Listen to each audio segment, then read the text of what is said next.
Hello, useful content creators. It seems that every week I'm not getting an opportunity to do a fancy podcast intro, but that is not going to take away from the high quality episode that we have this week. We talk with Anna Bravington. Anna describes herself as a biscuit-loving business and marketing strategist with over 25 years experience working in over 20 sectors and over 60 brands. So she's had a lot of experience, and the discussion that we have is a really excellent discussion that will benefit anyone who owns a small business, runs a small business, and wants to improve their marketing. We talk about how to gather customer insights. We talk about using those customer insights to create content. And we talk about business strategies surrounding those things. And Anna brings a lot of her experience and shares it with all of us freely. So enjoy the episode, take practical things away that you can use in your business,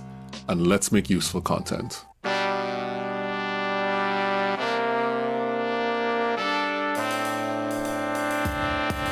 Teaching you to make useful content so that you can build long-term relationships with the people that matter to your business.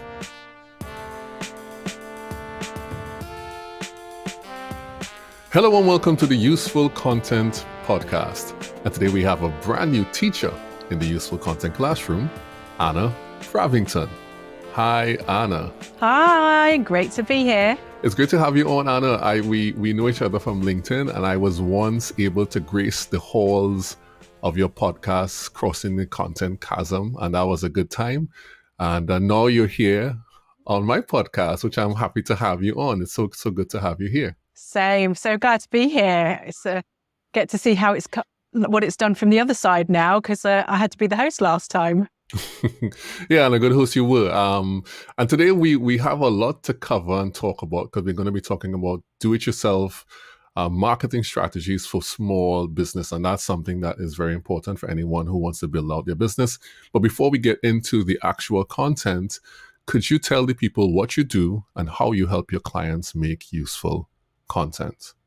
So I actually do two things now. So last time when we spoke, I was just doing the one thing, which was I own my own business, which is marketing strategy for customers. And it's a variety of from SMEs to bigger companies. And it's helping them understand from all the way from what their business goals are, how to translate that into marketing, and then how to communicate to customers to reach those goals, really. And since I last spoke to you, I'm also innovation director at Oxford Innovation Space, which is, we have 33 innovation centres across the UK. And what I do is I coach SMEs on how to do their own marketing, their own sales, so that they can do them themselves, which is brilliant. So I get to do the doing and the teaching at the same time. Well, that's a big deal, coaching SMEs on how to do their own marketing. What have you found to be like the common thread when it comes to SMEs and building out their marketing? I think it's that they start marketing before they have all the foundations in place. So one of the big things is when people come to me, they say, right, I want to do some marketing. I want to blog. I want to do some social media. And I say to them, okay, right, what are your business goals? What do we need to do? And get to in order for this to be a success? And they say, make more sales. Yeah, that's their business goal. There's no smart business goals where they're, they've got a time and a sort of a structure to them. So I find that's sort of the biggest thing that we have, is that we'll try and, I think it's jumping ahead of in the sort of marketing space, but actually knowing, do you need more customers? What space do you want them in? What type of customers? How many products do you want to sell? Because if you don't know any of those, marketing doesn't work. And I think that's the biggest issue that people have. And so I know that we're going to get deep inside of how to do some of those things, but there's a problem. Like, for example, it's a catch-22 situation where you need one and you need the other one. So when you're starting off, you just kind of, let's just suppose the business, you're good at something and you start it and it starts to grow. You don't really have that in your mind, like, what am I trying to accomplish? In your mind, you just want to make money and stay alive type of thing. And how, in reality, is that worked out in the mind of a business person in terms of starting to look at their marketing critically and saying, I need to set these goals? How do you show people that? Yeah, I mean, it needs to be fairly early on. But like you said, when you're just starting out, you don't know your customer base. You're not quite sure where you want to do. A lot of people start off with an idea in mind and they want to create a product or a service. And it might be something that they had difficulty with and they think they could create a service around that. So what you do in those early stages is lots of exploring of who else needs this service. And I work with a lot of people that actually don't know who they're trying to sell to, why they're trying to sell it. And that makes it difficult. So it's when you're starting that you'll know that you need this, to start looking at it when you're struggling to make sales and you're struggling to connect with your audience, or your conversion rate is really low. Because if you're not connecting with your audience and telling them what they want to do or what they need from you, then you're just not going to get those customers on board. So it's that when you're getting stuck and really struggling, that's when you really start to need to look at it. And it could be for different businesses. Some might be really early on. Some might be able to naturally get a few sales, but then start to struggle. And it's that blocker point where you think, actually, now I need to have a look at it and start making an effort to focus. So some need it earlier on. Some can organically get sales because maybe they're just talented or charismatic. Yeah. And they're able to build this business out in the early stages, but then they kind of hit a wall with their sales and they don't know why. And when you analyze that, they say, well, maybe we need to really figure out what our marketing should be. All right, so let's talk about how we can help these SMEs now and what do they have to do in order to figure out what type of marketing they need and how they can set those goals. Where do you start when you start to speak to someone? You come and they come to you and they say, I have this business, it's going okay, it could be better, and I want to start addressing my marketing. What is the first thing that you look at when you talk to these people? So most of the times, the people have got at least a few customers. So we start with the customers. If they've sold some product or service, then those people must want their product or service. So we think, well, that's a good place to start for looking at customer personas, because you need to understand what your customer needs, what are the pain points that they have. So what I often do is I either make people or I'll do it for them. I'll call their customers, pick up the phone. Now, a lot of people hate this stage because I'm a big fan of picking up the phone and talking to people. So I have a big list of questions that you can ask your customers. Why did you want this service? How did you find us? What was the journey like? Were there any sticking points along the way? How easy was it to get us on board? Did you have to go through and ask your business, your friend or your co-founder, or did you just make the decision yourself? Did you look at competitors? And one of the big things is, if you hadn't had this service, what would it be like? Would your pain points still be there? And what difficulties would you have? And we ask them all these questions, or sometimes the business owner will ask these questions to really delve into, why do people actually need your service? And through those calls, what we do is we record them, and from them we make big spreadsheets of common themes and sort of text snippets of things that people have mentioned. It might be, I had 2 projects to run at the same time, and if I hadn't had this company on board to run the projects, it just wouldn't have got done. And then my boss would have been upset, and all these sort of points that they come up with. And we make a big sheet and we look at the common ones. And you'll find in these calls, there's always common threads between all of the customers. So that tends to start an inkling of what the customers need and why they need it. From that stage, you'll also be able to get an idea of sort of, are they happy with the pricing? How often they might need it, which when I sort of mentioned SMART goals earlier, if you haven't got any SMART business goals, and by SMART, just to give an example of what I mean, it's not get more sales, post more on Instagram. It's scale the business by 20% this year. It's a figure and a time bound thing. Break into a new sector with 10 new clients in the next 5 years. It's very specific targets. So when you're talking to these customers and they say, yeah, it's a good price point, I might need your service, 3 times a year. It took me 3 months to find you and to be ready to buy from you. And you can take all these figures and say, okay, so it took them 3 months to buy from me, and they're probably going to need me 3 times a year. So how much did they pay? They paid £500 each time. So from each client, I can get, maybe 3 times £500 out of the year. If they took 3 months to sign up for me, and I need to get, to live, I need probably 5 more clients. If they're sort of £500 each a year, 3 times a year, I need 5 more clients. You're sort of starting to figure out how much money you can get from each client, how long they're going to last. And if they took 3 months, right, well, I should have started marketing to them 3 months ago because I need customers now. And so you're trying to sort of figure out this stuff. And it's not easy when you're going through this stage of difficult stage, because it's an investigation and it's a piecing together a jigsaw that might not even piece together very well. So it makes it incredibly difficult. But the thing is that small business owners are a great place to do that, because they understand their product, they understand their customers.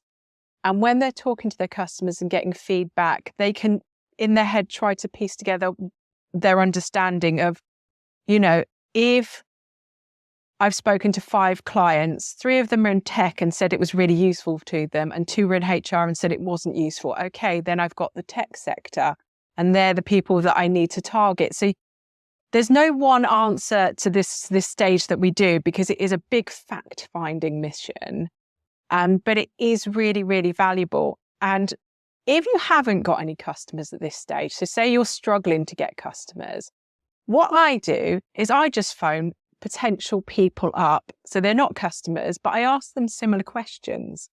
So I will just go, okay, well, we think that HR people might need this product. I'm going to phone up 10 HR people, quiz them, and ask them, right, if we had this service, how much would you pay? What would you like the service to be? How would it help you? What pain points would it cover?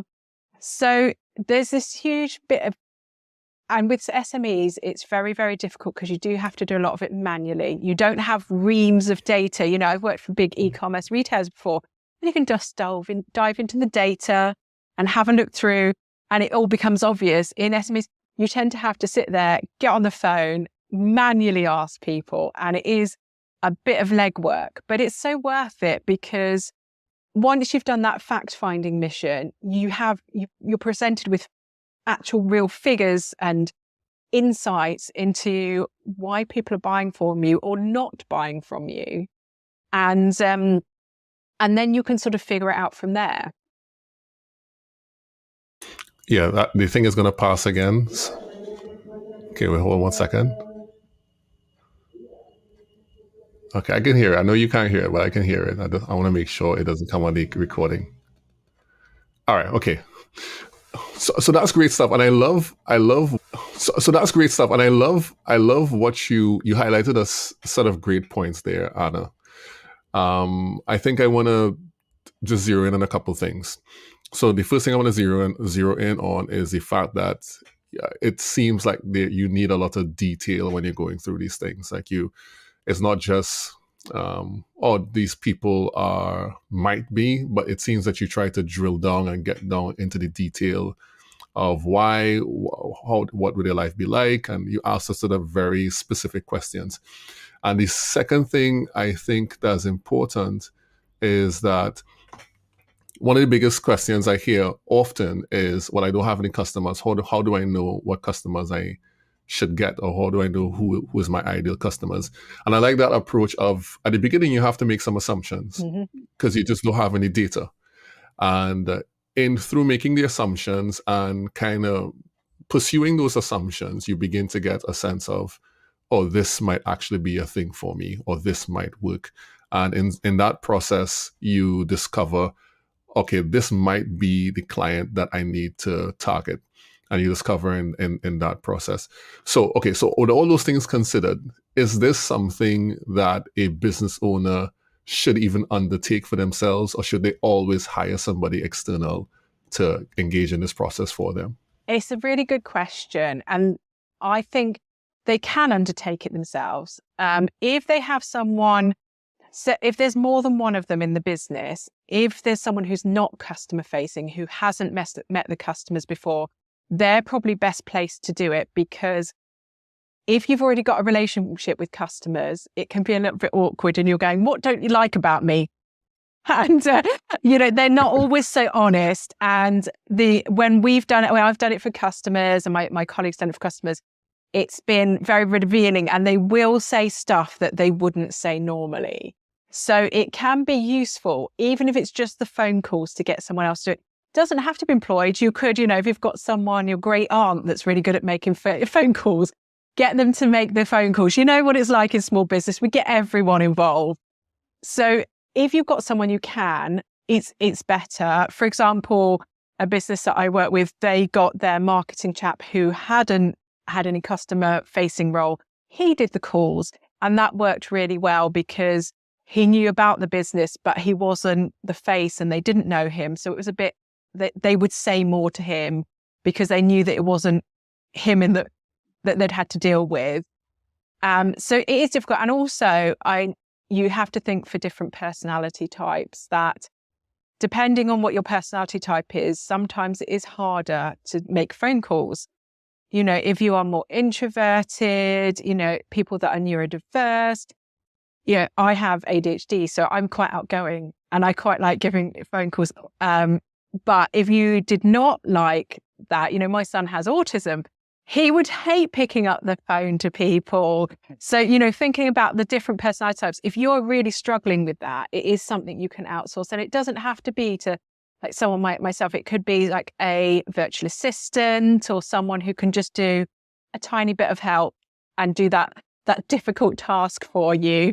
When I've worked at a software as a service platform, a very small software as a service platform, we were looking at our offering and we weren't sure if we were hitting the right audience. And I came in because I wasn't afraid to sort of make phone calls, and I phoned up agencies to see whether they wanted our service. It was an integration service, and very quickly found that they didn't really want it. They needed it, but they didn't really want it and couldn't really be bothered to source anything.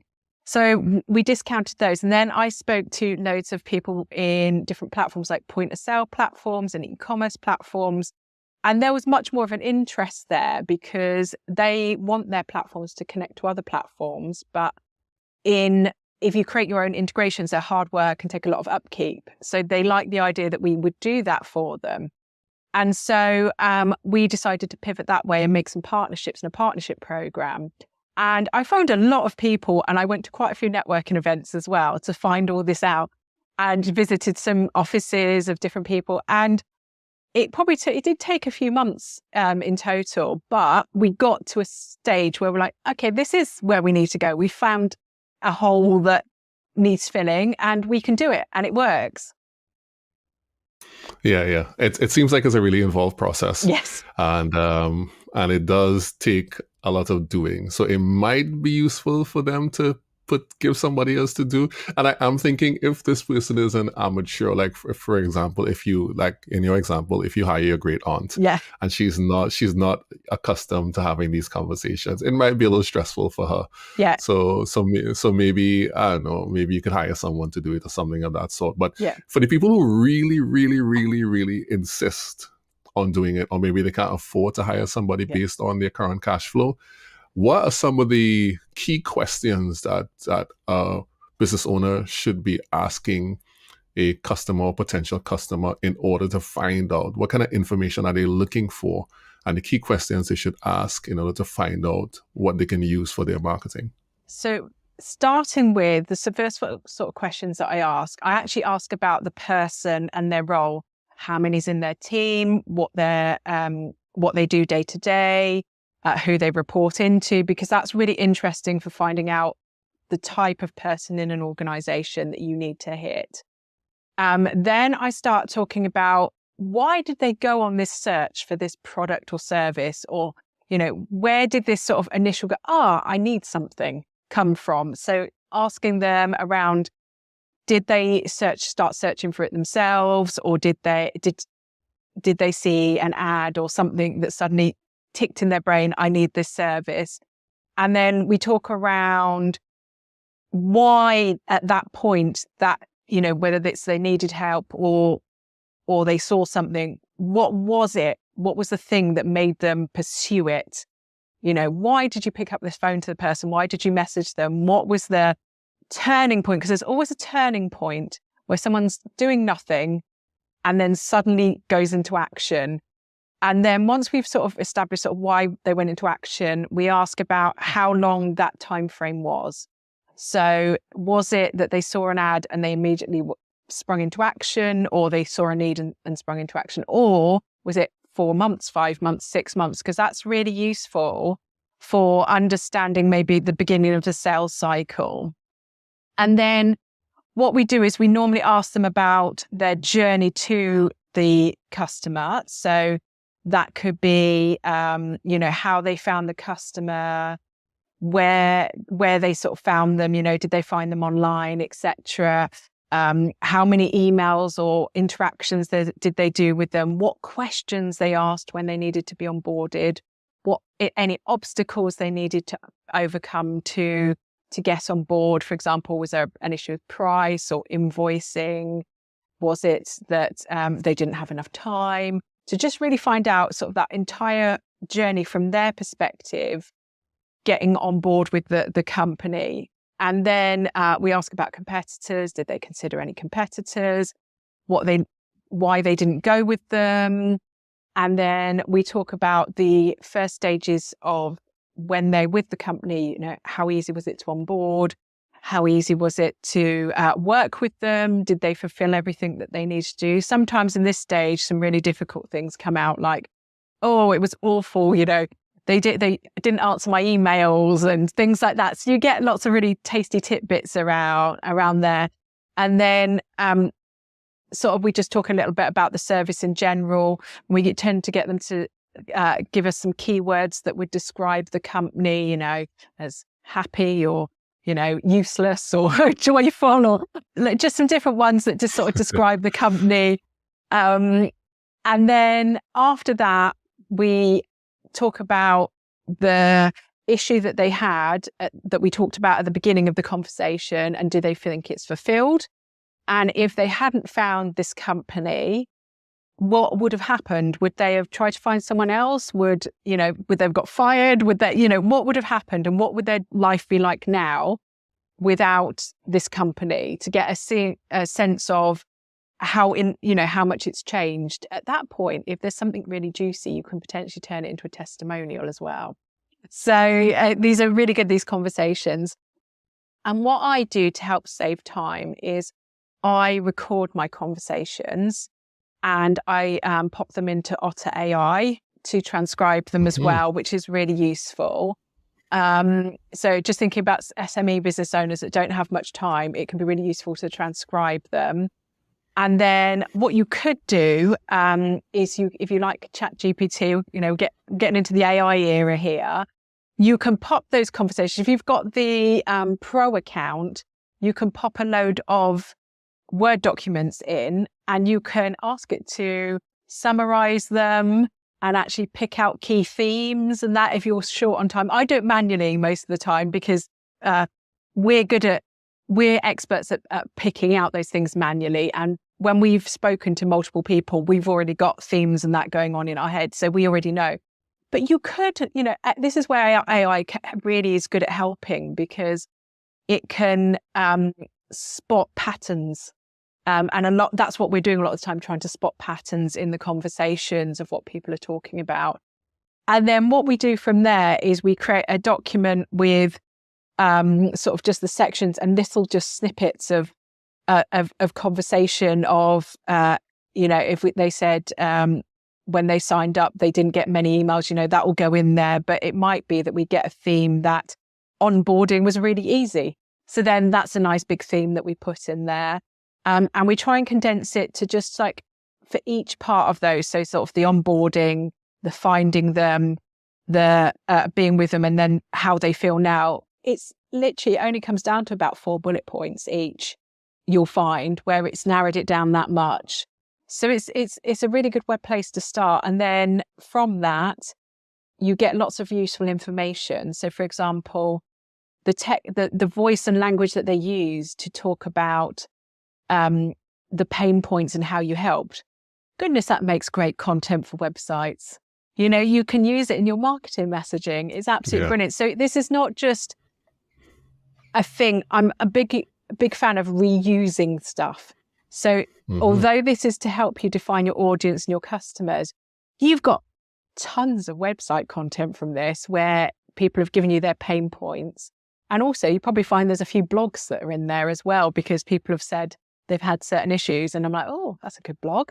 So it's great. So it's not just one thing. It leads into your entire marketing strategy from then on. Oh, that's great. That's a good overview. It seems like when you're talking about this, and I don't know if this is a thing, maybe it might be a thing, it's almost like you're doing customer-driven marketing.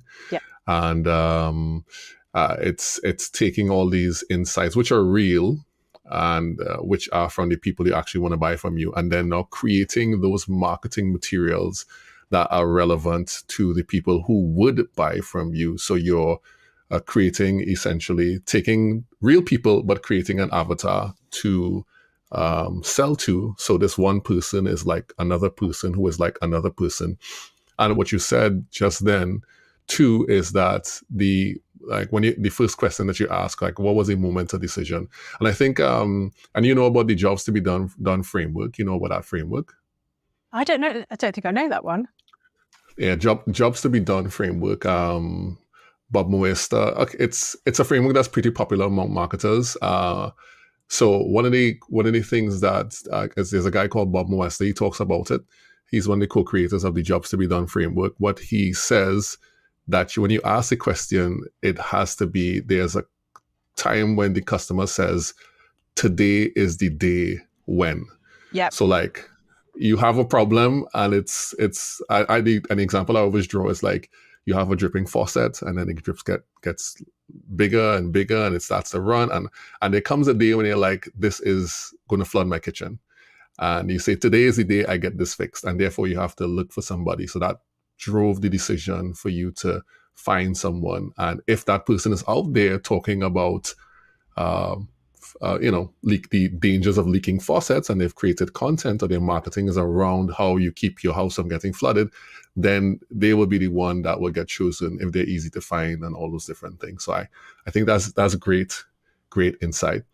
Is this process different from a service-based business to a product-based business? Is there a difference in what you ask?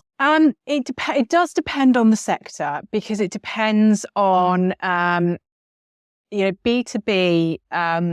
When we're doing those ones in service-based businesses, you can they can be actually easier to talk to, mainly because when you're doing service-based, you've already tend to build a relationship with them, particularly sort of B2B service, where you're maybe more hands-on and you've already got a relationship. They can be a little bit easier because they've probably had more interactions with you. If you're like an e-commerce shop and they've not had so much interactions with your team, you might need to change the question slightly, because, sometimes it's not a pain or a need. So it could be a desire. You don't go and buy Nike Air Force Ones probably because you've got a pain. You buy them because they're lovely and everyone else has got them, or maybe your pain is that everyone else has got them. So maybe. you buy them for different reasons. So then you might lilt your questions towards, what is it? Why did you want to buy these? What was the 10 point? And then talk about. It might, instead of being the human process, it might be the online shop process, taking them through. Was there anything you didn't understand? What was the pricing like? And you'll find the answers are very different to product-based businesses, because they'll be probably talking about how they found you, through social search engines, and then went on, and they obviously did the entire process themselves, pretty much. So you might want to put things in like, for example, if you've got a chat service or a customer service, you might want to add those in as well, where you've got human elements that aren't normally in B2B business. You might not have a chat service in B2B service. So you might want to think of like little tweaks about the journey, but most of it, every business, they have, like you said, there's a need that wants to go get there. They've somehow made a decision and done some touch points. They've onboarded with you, whether it's by person or by buying something on a shop, and then they've come out the other end. And the answer to, if you hadn't had your Nike Air Force Ones, what would your life be like? I mean, social outcast, obviously. So, but, it'll be different answers. But the general way that people buy things doesn't change across the different types of marketing. It's just, you'll just have to tweak them for their potential journeys. Okay, great. Wonderful. That's a good insight into that. So it doesn't make a huge difference. You just have to pay attention to particular details if you have a product versus a service-based business. And I've never owned Nike Air Force Ones, just letting everyone know.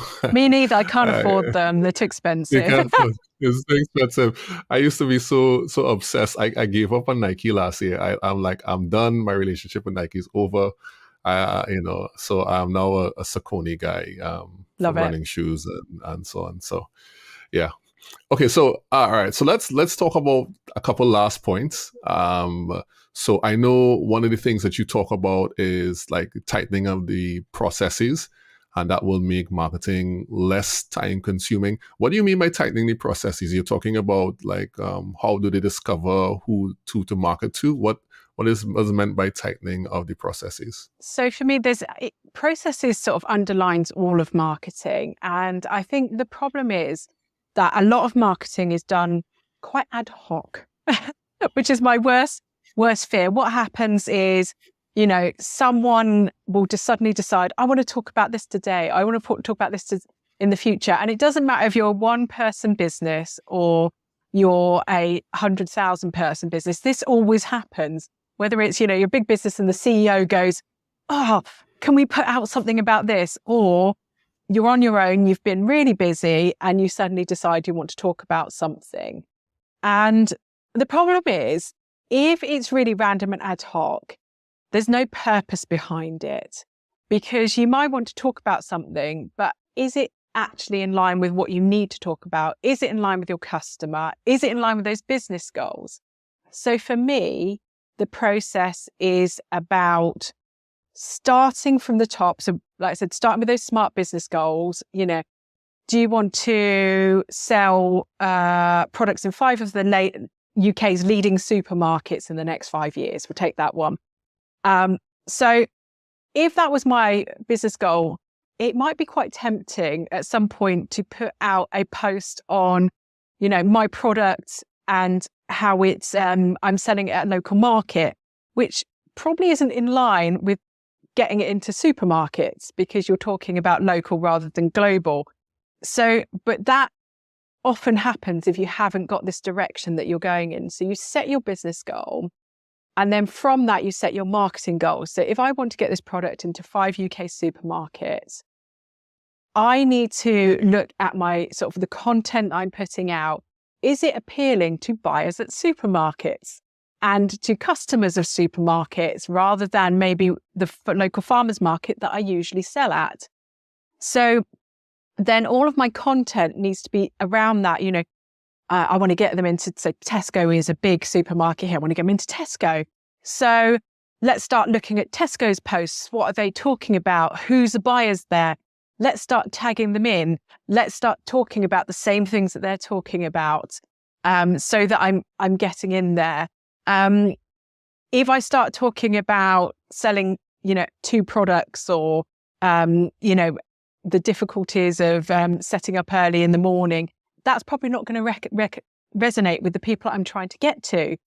And I find often if you don't have these processes of setting up your business goals, your marketing goals from that. So for marketing goals, if you're trying to get into 5 supermarkets, now it doesn't quite work like this, but your marketing goals might be that you need to connect with 25 buyers at Tesco supermarkets. I don't know how many buyers they have. I'm just making numbers up. But you want to connect with 25 buyers of those supermarkets in the next 2 years.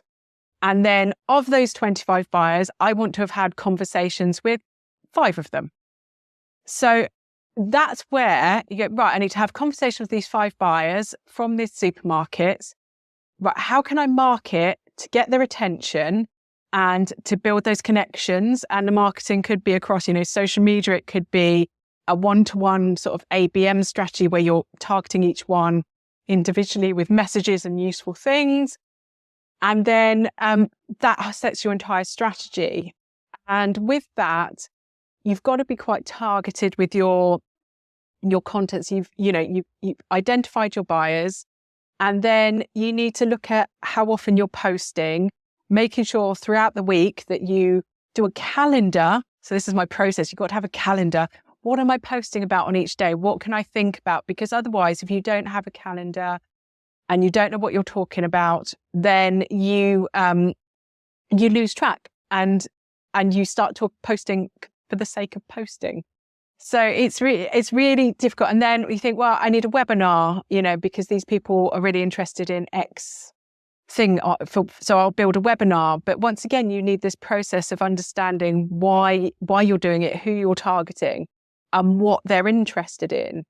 I'm a big fan of things like ClickUp and Asana for making plans and keeping everything on track. Because as soon as you stop doing that and having these processes of tracking everything underneath and really making sure that everything is aligning to your goals, you start just spamming your own social channels or your own email channels with stuff that you've thought about today. Oh goodness, I haven't done a post today. I haven't sent an email today. What am I going to write about? And you'll just write something. Yeah. So it happens too often. Yeah, I see that all the time. I have this thing I'm working out where it talks about 3 different types of marketers, content creators, the spontaneous, the batcher, and then there's the core creator. So the name should tell the story. So people who just do things spontaneously, people who like batch create content, and then people who have a large core piece of content that they pull from. But you have to have a structure. You have to have a plan. That's the main thing. When you were talking there, I was thinking about, suppose there is a business owner who has no idea about what to do. And in their mind, when you come and you ask them, well, what are your business goals? And their business goals are to make more money. Right. And I common guess, one. That's a common one. It's a common one, right? It's like, well, that's the purpose of business, to get a profit, How do you train a business owner to remove themselves from that for some time and to start to think about the things that come before? What do you tell them to point them in that direction? Most of the things, the biggest thing is how much do people need to live on? So that's where we tend to start. If you're a small business owner, because that can shock people into action. So I often go to business owners and we get to the stage where they haven't got any business goals. And we literally start, if they're a single person or they've got 5 different employees, we go back to a cash flow forecast of understanding how much money they actually need in the bank each month to actually just stay afloat in their current status, ignoring that they need to get customers on, right? To stay afloat, to keep your office or to keep your house or, to keep your 2 employees, how much do you need to do? Because you would be surprised how many businesses don't even have a basic cash flow forecast and don't know how much money they need in each month to actually survive. So we actually do that. And I find that's really good for shocking people into action, because they'll go, oh, I actually don't earn enough to live. So, or I'm going to lose my office in 2 months if I don't do something. So that's a really good going back to actual reality of where we are. So I really recommend anyone who is just a bit unsure at this stage, go back, and you have to be quite brutal. Don't forget to take 20, in the UK, it's 20% tax. So take 20% off tax, what you think your earnings need to be. Look at, your mortgage, your bills, if you've got an office, your office bills.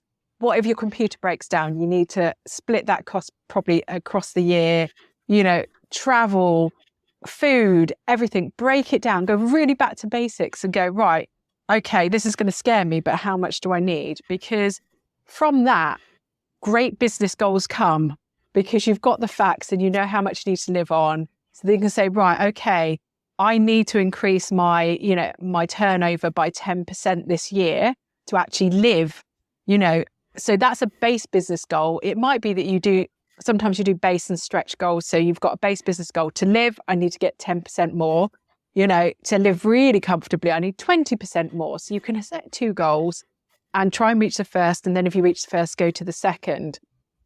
And then that is a really good place to start. And then once you've done that, you can say, okay, I need to increase it by 10%. That means I need to earn another £20,000 this year. Okay, each of my products is £1,000 each. That means I need 20 customers. So we then say, right, we need 20 customers. My conversion rate is 10%. Oh God, I'm trying to work it backwards. That's 200 customers, 200 prospects I need in to get to 20 customers. So then you're like, right, I need 200 prospects, right? Okay, so right, that's my sort of marketing goal, 200 prospects. And then you start working out where you can get those 200 prospects from. And I feel like that proper grounding back to reality of figures is a really good place to take you back before you move forward. Yeah. I think some people operate on the principle of it works better when I don't know. Ignorance is bliss. Ignorance is bliss. They don't want to get into these anxiety-inducing numbers. But you need to know, as a business owner, you need to know. Because you wonder, like, how is this business surviving? What are you doing in order for it to survive? You just kind of are responsive. You just reactive to things. You're just doing stuff to keep it afloat. But if you have a plan, then you're able to craft the marketing to address the goals that you actually have. And it's more than just make more money. It's like, these are the specific things that I want to accomplish over the next couple of years. And therefore I can structure my marketing around those goals, and I can make a plan that works for me based on how I want to build out my business. Yeah. And so that's good. Anna, this has been so good. Are there any last things that you want to share with the people about do-it-yourself marketing for their business that you think is really good and they might gain benefit from? I just want to say, so for example, all the things that I've shown, like doing the talking to customers up front and the planning, etc., and going back with your business goals, they seem like an effort. But like you said, if you don't have those, you're like living day to day and it's really stressful. It's actually less stressful to do that upfront work and spend time doing that, because it makes everything so much easier. It really does. And, I've done it with customers, and then suddenly they're, oh, okay, right, I've got a focus and I've got a direction. I'm not wasting hours on stuff that actually didn't mean anything. I also I don't know if you've seen that matrix of tasks. So a big thing that I do with SME business owners is we do a list of tasks that they have to do. And then I think it's the Eisenhower matrix, where it's the urgent and important, not urgent and important, unimportant and basically not urgent. So there's four boxes, and I make them categorize them, because the stuff that's urgent and important needs to be done, and the stuff that is important but not urgent needs to be scheduled. And pretty much the other things in the other 2 boxes you can probably get rid of. If it's not important and not urgent, do you actually need to do it? So, as part of this exercise of doing your processes, do that as well and get rid of all of the gumph that you don't need to do, because you'll probably find actually you have time to do all this upfront work if you get rid of all that stuff. That's good stuff. That's good bit of closing advice. Thank you so much, Anna, for sharing your marketing expertise with us today. The people may want to find out more from you or contact you. Where can people find you online? So LinkedIn's best for me. I would say I'm the only Anna Bravington on there, but someone set up a spam account, which has also got my face on it. So what? I am the Anna Bravington with the rainbow top on, and I still haven't got LinkedIn to get rid of the other one. But I'm quite easy. I'm a LinkedIn top voice, so I've got the little blue badge next to my name. Sounds very posh, doesn't it? Mm-hmm. So that's me. And I've got a sort of rainbowy top on and bright red hair. So if people want to connect with me, please do. I'm very social and love chatting to people. So, and if anyone wants any more advice, just DM me. I'm always happy to help. Yeah, that you do. You are very social. Thanks so much, Anna, for joining us and sharing your expertise with the people once again. This has been the Useful Content Podcast, Useful Content Classroom. Dismissed. And we're clear. Hey, brilliant. Nice. Was it all right? Well, yeah. Well done. Fair play, as they say. Eh, you know, I tend to, I didn't get to one question, which was don't try to be everything to everyone. Yes. Yeah. You want to just talk about that for a minute? And this post-credit scene, like Marvel. Yeah. I think that's going back to the understanding your audience and understand your customers. If they don't know their audience, they tend to try to talk to everyone and everything, and talk about everything at the same time. And it's really difficult because as SMEs, they don't have the time to talk to everyone. And it means that every single person does not have the same issues and they do not have the same wants or needs. And some businesses are tailored to have maybe 20 different audiences, but you just don't do it all at the same time. So, for example, I work with a company, they probably had about 100 different sectors that they could work with. And so we would spend 3 months targeting the plumbing sector with pictures of plumbers and testimonials of plumbers. Didn't mean that they only did plumbers. It was just that that's who we were targeting, and plumbers had certain issues. And then 3 months, we do another 3 months talking with lawyers and pictures of lawyers and testimonials of lawyers. And lawyers use the same product, but for different issues. So it was making sure that we were speaking to the audiences. And I think the thing with SMEs, if they haven't gone through this stage of customer persona creation, understanding who's using their audience and why, it's very easy to go, I'm just going to target everyone, because you don't know what you need to target and who you need to target. And I think it's a very marketing thing that you need to know about campaigns and how you target campaigns at different people at different times. People worry that I'm going to target plumbers. People think I only do plumbing, but they don't. The plumbers take notice because it's pictures of plumbing. Everyone else ignores it. And then the lawyers, next time they see the picture, the lawyers go, oh, that's for me. So people ignore stuff that isn't relevant to them. So, and I think there's people are scared to do that because they just think it's going to put everyone off. Yeah, I think that's a big problem with how people understand marketing. Like for example, we're working with a company, and the service that they offer is offered to a ton of different industries. Like they don't have a vertical. They don't have a specific vertical. It's like, it's like tech, and it's communications and government agencies and NGOs. That the type of service that they offer can apply to almost anyone. And they are doing some marketing, and in the marketing, they want to list everyone. And I'm telling them, well, like, what do these people have in common? You have to define what these people have, what was the problem you were solving for them, and you have to begin to focus on talking about that particular thing and not listing every single industry. The list will be endless eventually, because what the service that you offer is a problem that all of these industries can have. And I'm trying to get them to not say like 12 different verticals, as opposed to like just say the one thing. What problem do you solve for them? What's the thing that and you might say somewhere, we've worked with these people, and if you have some big names, you want to include those. It might be a bank, or it might be some company in energy, sustainability, or whatever it is. If you want to seem like you're hip and you doing work for good people, but then you're not really serving the company itself. You're serving the problem. You're trying to figure out what is this thing that I'm solving for them. And I think that's generally a problem. Yeah. And sometimes it's, it's the job title you're going after. So, you might be going after head of marketing, and there might be a head of marketing at 30 different sectors, but generally the head of marketing role has the same issues no matter what sector you're in, so, it might be that issue is, when someone says like they do 30 sectors, well, you do 30 sectors, but you actually only have one customer in the entire of those sectors, and it's a head of marketing. So talk to them and talk about heads of marketing, talk about the issues they have, and actually sector doesn't matter because you're going after the persona. I think, there's so many different ways to niche down your conversation, isn't there? It's by the person, by the pain point, by the sector, by, some issue they've had. There's so many different ways to do it, and you have to work out what's going to work best for your business. Because there's so many different ways to do it. I think that's what's confusing about marketing. It's so individual for each company, and it's so based on, who they are, who their audience were. I used to have a customer, and I had two customers, property companies, almost identical.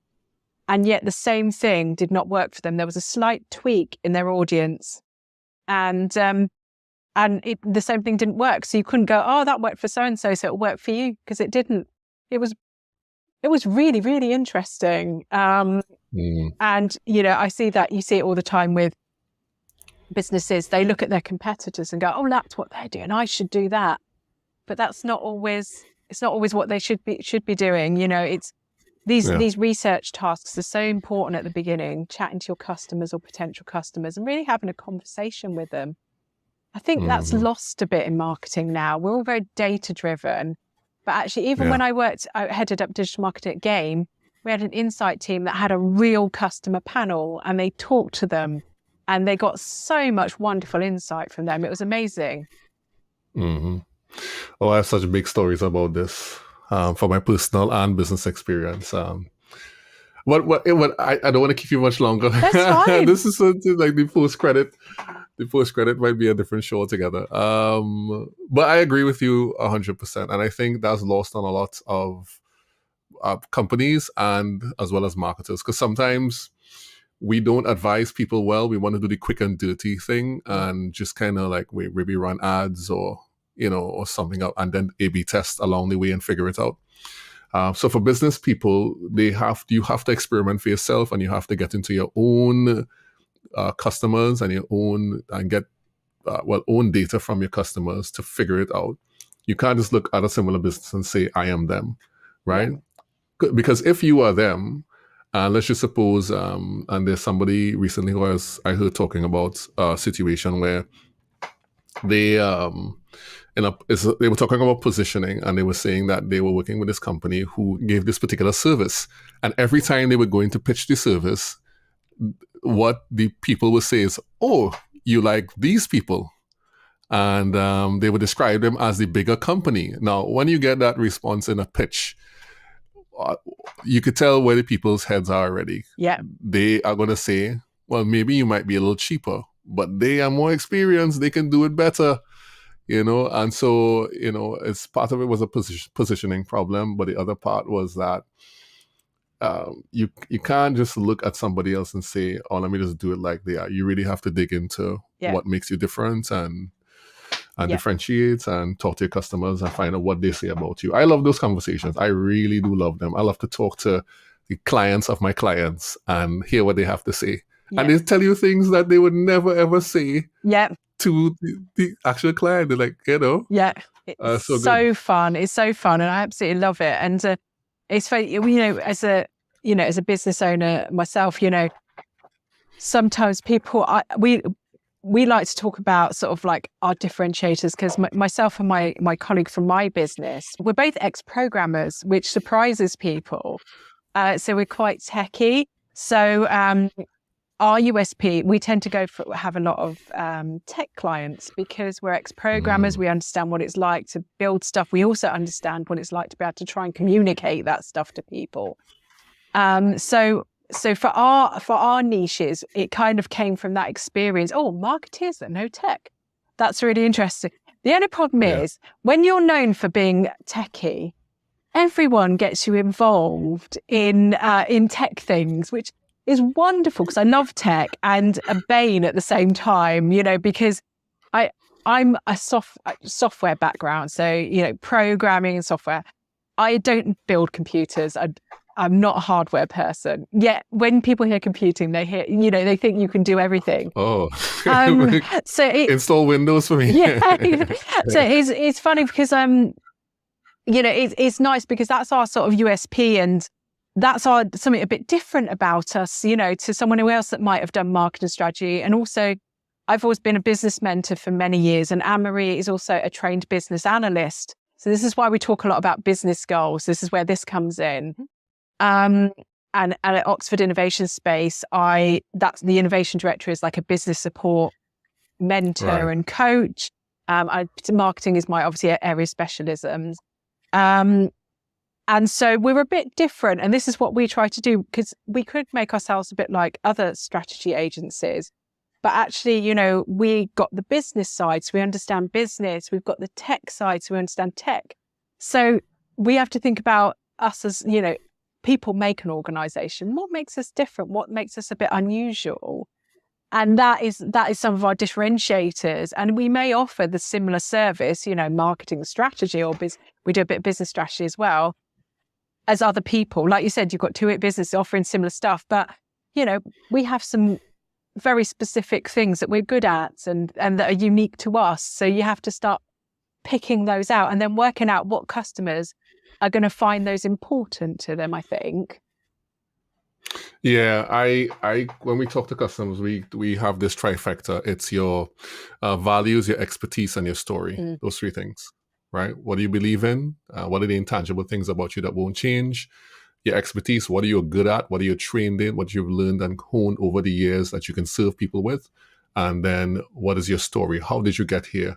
Yeah. What are the things inside of your journey that you want people to know? And all those things come to bear inside of what kind of brand you're building and what kind of company you have, because they come out, you know. Your expertise is back in tech. You know, your stories are very specific. You're neurodivergent. You know, you have a son who has autism, and so that comes out, you know. Yeah. So those things add up, and then it could present your brand a particular way. I think those are the things, you know, people say about AI taking over a lot at the moment. Those things, the 3 things that you mentioned, are going to win the war against AI. I love AI. I use it all the time, but it doesn't have a story. It doesn't have 25 years of experience. It doesn't, not your lived experience where, you know, I'm a big fan of Mark Schaefer, and I've seen a few of his talks. I'm part of his Rise group. I'm going to interview him soon. Are you? Yeah, in a few weeks, hopefully. I keep my fingers crossed. I love him. And the one thing that I love about his blogs and his talks is he talks about his experiences. When I went to this business and this happened, or I saw there's one about a bar of soap. I saw this bar of soap and I thought, oh my goodness, it was about a handmade soap and why people buy sort of that specific handmade brand. And you know, AI can't replicate that. And as much as I'm a techie and I love AI and I think it's really useful, if people want to differentiate themselves, you know, in this sort of current climate, those stories and your background are irreplaceable. So you can't replicate them. So you're really going to stand out. So I love your three areas. They're brilliant. Thanks, I appreciate that. All right, let's stop this now before we cross an hour. We're going to stop the recording. Okay. The Useful Content Podcast is brought to you and produced by Relate Studios. You can see the work we do on our website at relatestudios.com. If you like what you've heard on the podcast today, please follow and come back in 2 weeks for another great episode. And if you want to get more useful content in between that, you can follow me, Juma Bannister, on LinkedIn and on Twitter. We all know it's still Twitter. See you soon in the Useful Content Classroom.